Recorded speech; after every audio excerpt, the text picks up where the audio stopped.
6, 8, 10, 12. This would be Wednesday, February 13th, advanced class. We will be doing a different one for regular because they have different words. So if you're following this in your regular class, you're going to be real confused. So once again, make sure you're turning in your camp to come some money and permission slip. Narrative speech comes due Tuesday. We get to stand up and tell a story to us. And there's a book report checkpoint tomorrow for the 16 squares, and then one more next week. Today we get to talk about Greek mythology. On my website, there's a Greek mythology page. Stop hiccuping. Good boy. All right. The two big ones you'll see at the very top of that page are two buttons that say Family Tree and then List of Important Gods. They'll definitely make your life a little bit easier. Those of you who are playing the live version with us, here's where you get to put away all of your technology. And we'll have to come back to all those things later. I'm going to try and get you papery copies of that at some point to make your life a little bit easier.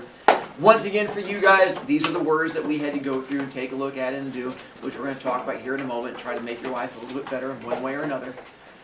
Before I forget, with your speech coming up on Tuesday, your narrative speech, did you have any questions about the narrative speechy thing?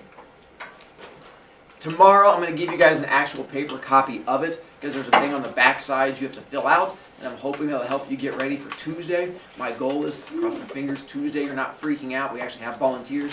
If we run out of volunteers Tuesday, we go straight to the torturing of kids. I prefer to not torture kids on a Tuesday, but who knows? Kemp? So when I was reading through the Greek God family tree, I saw the god like on the second page. It said the god of death. Yeah. And now I figured out mine. We're going to talk about that actually here in a moment too. Thanos. Nano. I didn't realize that. Nano. First of all, since we're finally getting to talk about Greek mythology, things to cover with you. One, yes, we are going to be doing Greek mythology. One of the big things that pops up here is like, Mr. Brovicast, for Greek mythology is social studies. You're right. It is. But Mr. Brovicast, this is English. You're right. It is. But here's the joy of English. I kind of get to teach whatever I want as long as it involves reading and learning. Greek mythology involves reading and learning. So, yay. Plus, I find it really interesting. Essentially, Greek mythology was a giant soap opera full of a bunch of short stories where the characters overlapped and they had really deep issues. And apparently learning about really deep issues is highly entertaining. So I've been enjoying doing Greek mythology, so we've sort of been doing that one. Ooh, quick time out. How many of you guys at some point have had a teacher actually teach you something with Greek mythology? Yay. How many of you guys have never done anything with Greek mythology? Yay. To help you out, one, I begin from the very beginning because a lot of teachers who have done Greek mythology in the past don't start from the beginning of Greek mythology. They sort of give you little bits and pieces. I give you a bit broader of a scope of all of it, and then it probably goes without saying, but the way I do Greek mythology is unlike how anyone else does Greek mythology. But then again, how I do everything is unlike how I blink is probably different than how other people blink. So this is what you get used to. The posters you see around my room, they stay up. I will not take them down until after our last test. So as far as all the quizzes, all of the homework, all of the tests, you'll get to have those posters up. Plus, I'll use my handy-dandy laser pointer thing, because as we go through and talk about them, I'll be pointing to the posters. My goal is, as I tell a story and point to a poster, it'll lock into your brain, and then when it comes time for a quiz, you'll look at poster, and it'll jog your brain, and the story comes back to you, and all kinds of learning happens. Fingers crossed, that's the idea. You will have questions, because it's going to happen every year. The problem is, as we get into it, I cannot cover everything in Greek mythology the first day. That's why it's going to take us like 5 weeks to get through all this information. So because of that, every time you have a question, almost I will have to always answer with, we'll get to that. Be like, Mr. Brovicast, there's this one guy. Yeah, I know. We'll get to that. But there's this girl. Yeah, I know.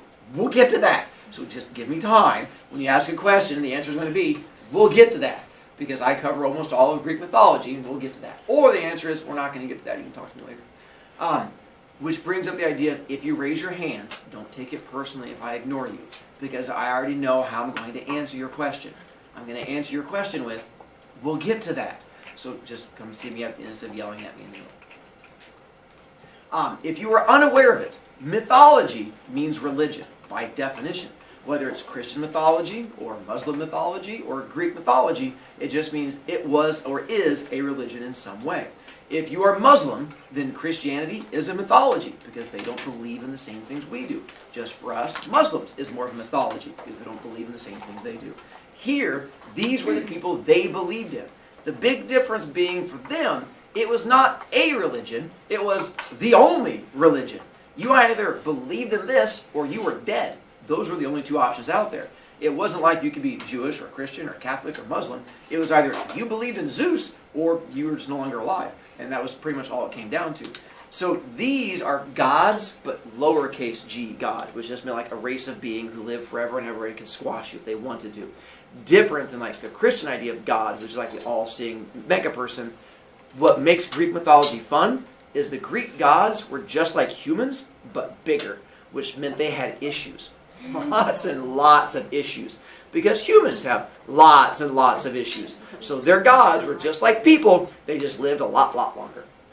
So, oh, and also, no, people don't believe in this nowadays. There is no place you can go where people are still praying to all these different gods. If you find a person who still believes in Greek mythology and prays to them, they're probably wearing a really tight white coat and living in a very padded room. And so they're probably not running out there in the wild. So you'll figure that out later. It's okay. One of the drawbacks to Greek mythology is that for many of you, this is what's going to cost you the most B points all year. Because you're going to be more inspired to learn and enjoy class and you have the whole rest of the year up to this point. But Mr. Brovicast, I've already enjoyed class. Well, then you're going to be really in a lot of trouble. Because a lot of this is going to involve me telling stories. The drawback to Greek mythology is it goes back to this thing called oral tradition. Remember what oral tradition is? Yeah. Talkie. The talkie stuff. Well, with Greek mythology, there are several versions of all of these different stories. What I've done is I've read all of these different versions and combined them into one story. So most of our unit of Greek mythology is not you having to read stories, it's me telling you stories. And this is a whole lot of me just orally telling you these stories and passing them down to you. Which can be great for you because you don't have to read. You just have to sit and listen and absorb and use all this stuff into your brain. The bad news is, if you're gone, there's no story for you to read. The only way for you to figure out what we covered is to go back and watch that video. And you have to watch me go through and tell that whole story and stuff to get it across. It's the only way to pick up on all these things. Because that's how Greek mythology was passed down at the time. They didn't write these stories down. They were told from one person to the next. So that's how I do this unit, in the same way it was done then, the passing down of these stories. There are going to be a small handful of stories I do have paper copies of, but the vast majority of this beginning stuff is all just me telling you guys things as we get into it. So that'll give you an idea, and which means it's going to inspire you guys to do all kinds of learning and talking. And this is school, which means there's no place for learning or fun or talking. So you're going to have to just sort of keep it down. We'll get to that. So now, here's where we get to have this fun. Sorry, I'll stop enjoying myself. This is school. So now we're going to get a part to get to here where you guys get to start plugging those words in different areas. I fully expect you to have these in the wrong spaces. If you don't and they're in the right spots, go you, genius child. If they're in the wrong spots, go you, kid who I fully expected to do it that way. I don't expect you to fix them. What I hope you do is just draw an arrow. So if you put Cronus in the wrong spot, you don't have to erase it and rewrite it. Just circle Cronus and then draw an arrow where it's supposed to go. The idea being it's just supposed to help jog your brain and make you think of the correct spots and things like that. Plus, I get a chance to start telling you stories. Because all this is teasers. You guys ever gone to the movies? And before the movie starts, they have all those trailers where you use like little things of movies coming up. This is Greek mythology trailers, where I'm just going to give you guys like little bits and pieces of all these stories just to tempt you. And you're like, Mr. Brovicast, I want to know more. And like, you have to wait till the movie comes out, which is like for us, it's learning, which is like in a week or something like that. Step 1, chaos. Look on your paper, figure out where you put chaos, and what we're going to do is vote and see where you think it's supposed to go. What if you're wrong? So you're going to get a chance to raise your hand. If you're wrong, I'm going to take a ruler and smack it across your nose. Just kidding, you're just wrong. Life goes on. But I just wanted to go ahead and address your anger and fear. We'll get to that. No, it's like about the thing. What, LaRue? So like, do you put down what you think now after like looking at the Greek god listing, or what you have on the paper? Yes. Wherever it is on the paper. Honestly, either one is just on the paper. Just make sure you draw the arrow. But if you want to change your mind now, I'm not going to judge you. I wish you luck. First one, chaos. So raise your hand if you put chaos in God, place, thing, other stuff. Sorry. You're in luck. I start with chaos for a reason. Chaos goes in all 4. It is a god, a place, a thing, and another stuff. You're mean. I only put it in 2 just because of spacing as I created it, but you can put it in any of the 4. Mr. Brovicast, that's impossible. It's not. In Greek mythology, well, we have one of my things over here, which is going to be the family tree. In Greek mythology, the way they believed is that we did not start off with gods. We did not start off with earth or sky. We started off with a thing called chaos. Chaos was a swirling ball of nothingness. It just sort of swirled around, went like nothing, nothing, nothing, nothing, nothing, and just swirled around forever. The problem is it's really hard to wrap your brain around swirling nothingness. You're like, what does nothing look like? Nothing. How does it swirl? Nothing. So it's easier to imagine a swirling ball of pudding, because pudding is adorable and it's delicious. So imagine a giant ball of pudding that was just swirling around, and eventually the pudding got bored, because how long can you be pudding? And eventually the pudding split to form both Mother Earth and Father Sky.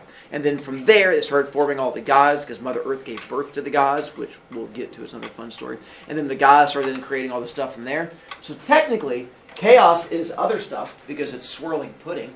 It's things, because it creates all the stuff we come from chaos. It's places, because it created Mother Earth. And it's a god, because it existed before everything. So technically, chaos goes in all of them. See? I gave you an easy one. That's fun. If you think that's fun, wait till you get to killing your parents and eating your babies. Yeah.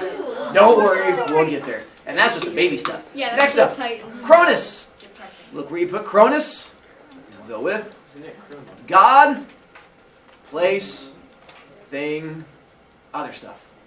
Cronus, God. A couple of different things we're going to get to. One, here's the part where I said you're going to lose a bunch of points because you're going to want to yell at me a lot. And the part where I say there's different versions of all of these. One, because of the whole oral tradition. Two, a lot of what you've probably been taught in the past is wrong. And three, if you've learned anything from reading books and movies, they're probably going to be wrong also. It's okay. That's where learning comes in. That's where we're all going to get through this. There's also the part where you raise your hand and I'm going to ignore you, because the stuff you want to yell at me about, we're just going to ignore it for now. Also, with Cronus, there's multiple ways of spelling all of these different things, because they were not written down. If you look there, we have Cronus. If you look over here, we have Cronus. Over there is a Cronus, and they can be spelled in different ways with H's and O's and U. But which one's the correct version? Yes, you are correct. All of it, as long as it sounds like Cronus, you're good to go. So however you want to put the letters in there, it's fine. Back here, above where Marma is, this is Cronus. He's the guy that looks like he's wearing a cheerleading skirt while trying to go golfing with little people. He was adorable. And so he's the one up there. He has a little scythe in his hand and stuff like that. And so we're going to talk about Cronus, be one of the first gods we get a fun story about. Hades! And let's go with, Hades goes into gods, places, things, other stuff. Oh yeah, sure. 1 second. There. Alright. Hades is in two locations. Hades is both a god and a place. You can put him in either one. So both god and place. Mr. Brovicast, I feel anger. It's okay. I don't care. So to help you out with this whole one, most of what you probably know about Hades is wrong, because you probably learned it from Disney movies. Which almost everything in Disney movies is wrong, because Disney doesn't worry about truth. Disney worries about entertaining kids and making money. Hades was not evil. He was not mean. He was not angry. Hades was antisocial. Hades did not want to deal with anybody, god or human. He was the kid that wanted to sit in the back of the room, wear all black, paint his fingernails black, play the bass guitar, and write bad poetry. That's all Hades wanted to do. Problem was, people kept talking to him, and he got kind of ragey when they wouldn't leave him alone. Back here, above Duke, who's in a good seat today, this is Hades, not looking angry. He's looking kind of emo and gothy. That's how he was. He was adorable. He just sort of sat in the background and hung out and did his own thing. He was also not very creative. So when he got a chance to name the land that he ruled, the other guy's like, oh, Hades, congratulations, you get this whole world to yourself. What are you going to call it? Hades. No, we know that's your name. What are you going to call it? Hades. No, we got Hades. Oh, we're just going to call it Hades. And they just backed away. So the place where he lived was just called Hades. Because his full name was Hades H. Hades. And he lived on Hades Street in Under Hades. And so once again, creativity was not his strong point. That's good. Reading his poetry will hurt your ears. Next up, Underworld. So take a look where you put Underworld. Gods, places, things, other stuff. I figured you guys probably get Underworld. So, quick little side story. In Greek mythology, humans could not say Hades' name. Because if you've ever heard of this thing called Bloody Mary, where you go into the bathroom, you turn off the lights, you spin around 3 times, Bloody Mary, but she pops out of the beer and like attacks you. The Greeks assumed Hades was pretty much the same way, except without the mirrors. They thought that if you ever said Hades' name, he would appear in front of you. And then if you didn't have like a dead person for him to take, he would then take you down instead. So people were afraid to say it. Kids would like dare each other at sleepovers, like, say his name. Hey, these. And they like try to trick each other and fun stuff like that for fear that he would show up and drag you down. So let's say Cuss dies. Like, oh my goodness, Cuss is dead. We miss him so much. When he dies, he would then go down to this place called Hades. But we could not say the name of the place for fear that God would show up. Like, oh, Cuss is gone. I miss him so much. He's down in Hades. The God would appear in front of us. Like, no, not you. We meant the place. He's like, but you said my name. We're like, well, it's not my fault. You're not creative. And so the fear is he would then grab you and drag you, take you down to the underworld. So instead, we had to come up with a nickname for the place called Hades. Humans were not very creative. They're like, what do we call the place where he lives? We're like, well, where is it? I don't know. It's like under the world. Nailed it. We'll go with that. We're like, that's not very creative. Well, neither's Hades. And so they just called it Underworld because it's named after the place where it was. We're going to find out that they had a lot of issues, but we'll get there. Titans! Now we get to begin some of our fun arguing. You guys get to try and yell at me and then find out you're wrong. Gods, places, things, other stuff.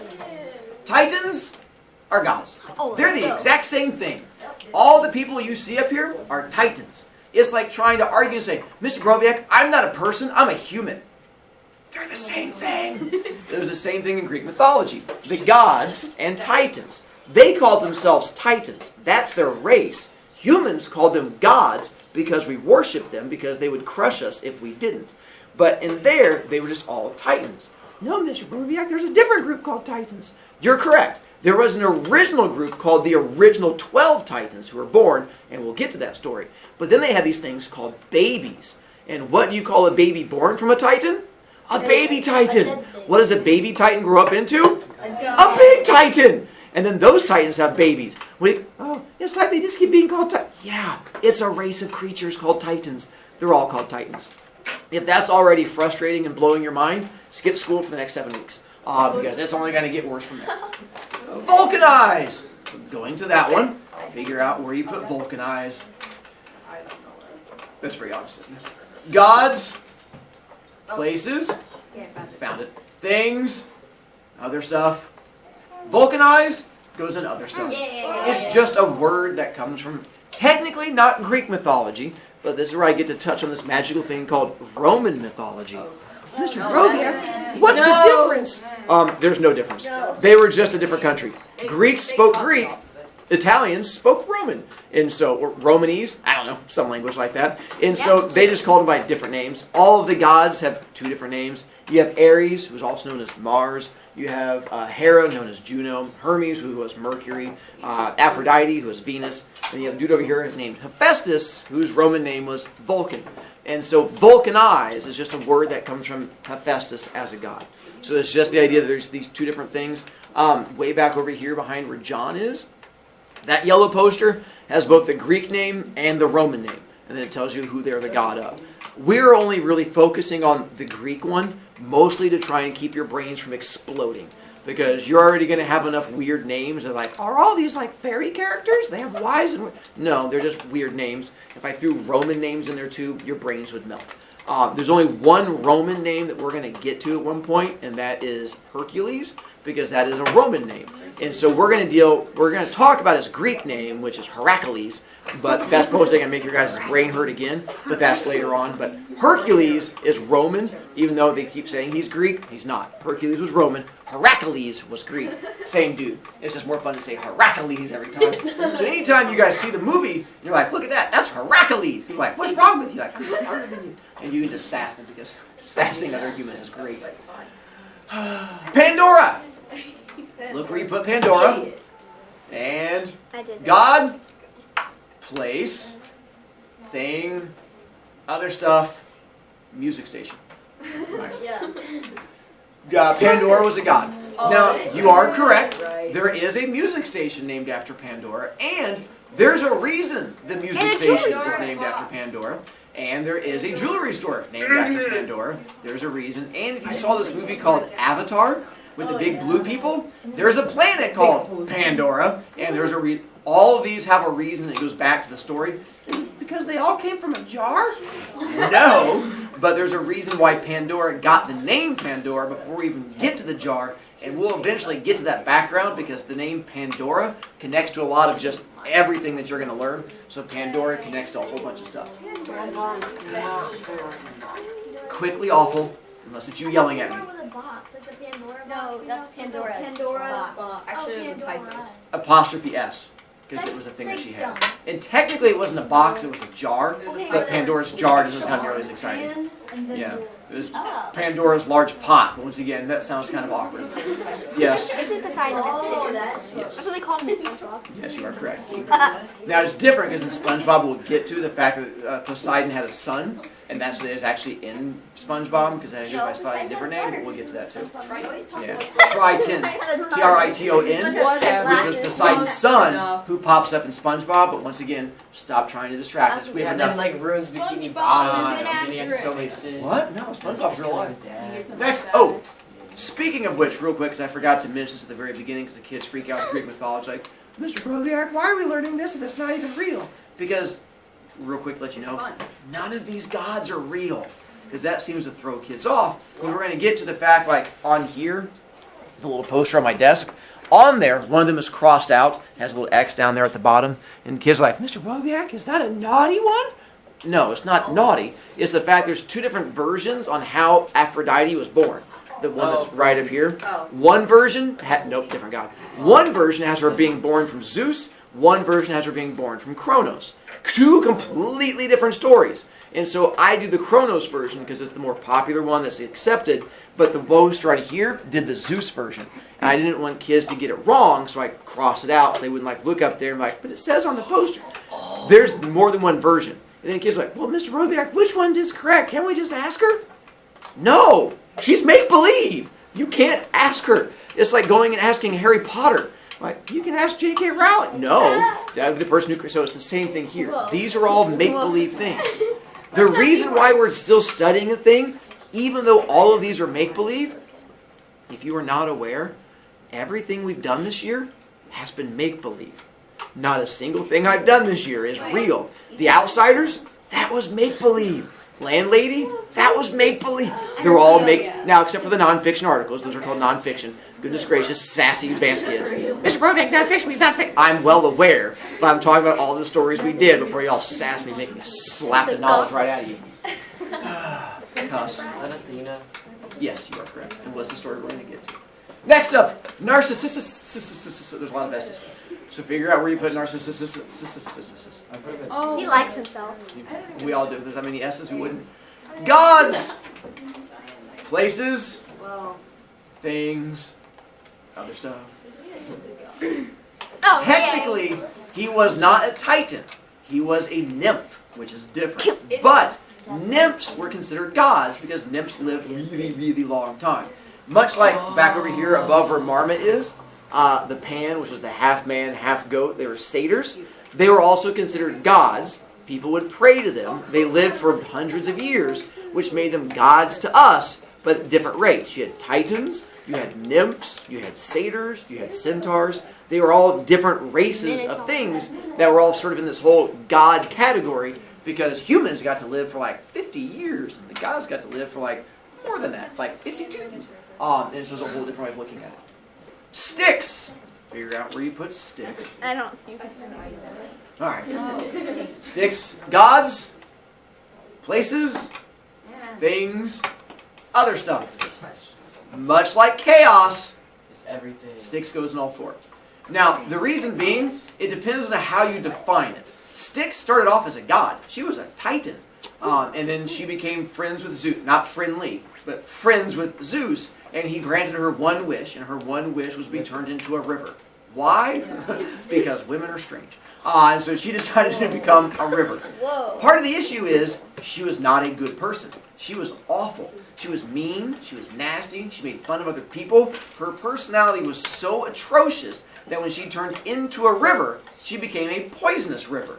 And anything that touched it would immediately die. And Zeus put this river out in the middle of the world. But the problem was, everything that came to the river died.